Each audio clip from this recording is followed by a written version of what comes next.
сега. Не искам да го правя нито бързо, нито бавно. Моята цел е да вървя към целите си славно. Тихо, близър, никой не ще да заби. Иска само да има, винаги да пуши.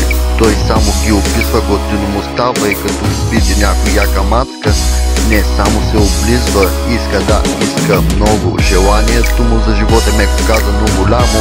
Брутално копия чувството да се мажеш по инструментала.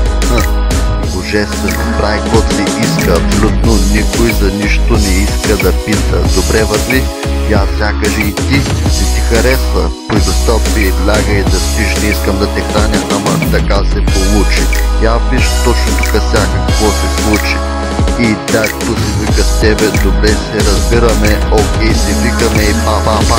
И тук не спираме. Вади киковете, вади цигарите, вади обноските, да не ги вадя аз. Майната на всеки шибан педерас, и на всяка псевдожбица, и на всеки псевдовер, и на всеки шибан фейк, като ще да е тай. Размърдай си задника и стига спал и have to make money.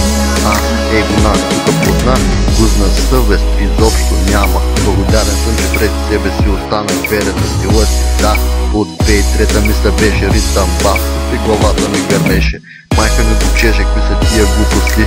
Аз си викам, това не са цинизми, просто някои хора така нормално се говори. You can see the fucking smile на моето лице. Пише ги редеги, какво друго ми трябва.